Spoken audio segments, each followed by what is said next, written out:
नमस्कार, महागौरी न्यूज में स्वागत है आपका। मैं हूं आपके साथ सोनम।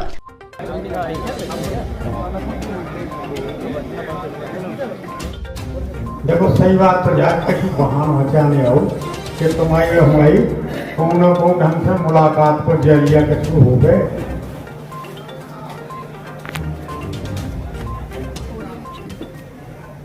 सही बात ईमानदारी लिया है, मराई में तो जब बात के गौरी सही है हमारी भी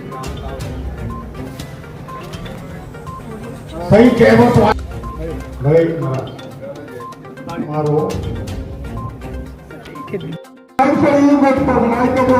भैया काम कर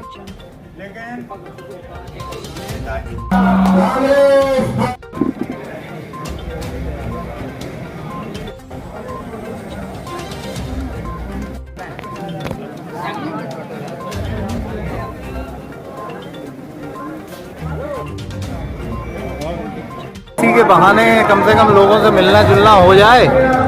और जो दशहरा में होता है भैया कि जो रावण है छुपे हैं अपने ही आप हमारे बीच में, जैसे लोग कहते कि इंसान में भगवान है तो इंसान में रावण भी होते हैं कहीं ना कहीं। तो रावण को चिन्हित करो और वध तो नहीं कर सकते आज के ज़माने में, लेकिन उनको ठिकाने लगाया जाए। इस मैसेज को देने के लिए यहाँ बैठे हैं। क्षेत्र में जो दशा हो रखी है आजकल, खासकर राजनगर में जिस तरीके से प्रताड़ित किया जा रहा है लोगों को, सत्ता का दुरुपयोग हो रहा है। एक नेताजी कहते हैं कि हमारे एक फ़ोन पे काम होते हैं, तो हम ये चाहते थे उनसे भी निवेदन कर लें कि भैया एक फ़ोन पे काम हो रहे हैं तो लाखों करोड़ों के पेमेंट बचे हैं लोगों के, परिवार सहायता के पेमेंट हैं करोड़ों के इस जनपद में। कहीं पे सड़क बननी है, कहीं हाई स्कूल बननी है, तो अगर एक फ़ोन पे काम हो रहा है किसी के तो भैया ये काम करा दिए जाए। ई के बजाय कि 307 लगा दो, 302 लगा दो, ईखा जेल में बैठा दो, ईखा सरपंची हरा दो। ई सब की जगह अगर ये भले में इस्तेमाल हो तो ज़्यादा अच्छा, वरना तो हम ये सब इसको फर्जीवाड़ा। भैया ये बताइए, जो भ्रष्टाचार है तो रावण भ्रष्टाचार रावण है कि भ्रष्टाचार बढ़ाने वाले लोग रावण है? इसकी थोड़ा व्याख्या कर। बुरी देखिए क्या है कि बुरा करने वाला, बुरे गुण जो हैं, बुराई, अब उसमें आप किसी को इंसानी रूप नहीं दे सकते। उसको इंसानी रूप दिया तो फिर वो तो अलग ही चीज़ हो जाएगी। लेकिन हमारा मतलब जब हम बुराई का मतलब कहते हैं तो बुराई में आप जिसको भी लें, भ्रष्टाचार करने वाला, कराने वाला, हर कोई उस बुराई का हिस्सा है। कोई भ्रष्टाचारियों को पैसे दे रहा है तो उसकी भी गलती है कहीं ना कहीं, तो आदमी की सजा ना दें, आदमी कम से कम पैसा देना बंद कर ले। तो इससे जो पैसा लेते हैं कम से कम उन्हीं को सबक मिलेगा, उनको सजा। कहीं ना कहीं वो है, कमजोरी है लोगों की है। लोगों को थोड़ा सा होता है, आज मानसिकता बन गई है पिछले 20 साल में भाजपा सरकार में कि जब तक पैसा नहीं दे रहे तब तक काम नहीं होने।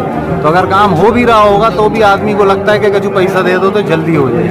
तो ये इस तरीके की परेशानी। एक बार मंच के माध्यम से कही गई कि मतलब किसान बहुत परेशान है, आम आदमी परेशान है। हाँ। तो भाजपा की सरकार में कहीं ना कहीं किसानों को लेकर अभी भी विश्वास जीतने में नाकामयाब रही है मोदी सरकार, भाजपा सरकार, मोदी सरकार, हाँ। भाजपा सरकार और शिवराज सरकार भी। हाँ। तो आप क्या चाहते हैं कि किसानों के लिए क्या किया जाना चाहिए फिलहाल? ये सबसे पहले तो महंगाई कम करो ना आप।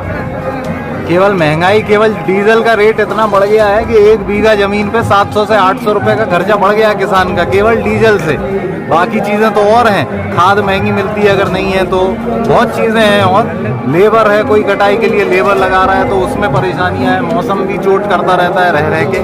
तो केवल चुनाव आएगा तो 5-6 हज़ार रुपये किसान के खेत में खाता में डाल रहे हैं। लेकिन किसान को ये समझना जरूरी है कि भाई इस जेब में 6,000 तो डाल रहे, लेकिन मात्र डीजल के रेट बढ़ावे से तुम्हारी बगल की जेब से 8,000 काट भी रहे। इस चीज़ को ध्यान रखना जरूरी है। और इस चीज़ को कहीं ना कहीं भोला भाला आदमी समझ नहीं पाता। उन्हें लगता है कि भैया सरकार ने 6,000 रुपये खाता में डाल दे, लेकिन धीरे धीरे धीरे चूस के उनने जो 8,000 तुमसे लए हैं उसका हिसाब मांगना शुरू करना पड़ेगा।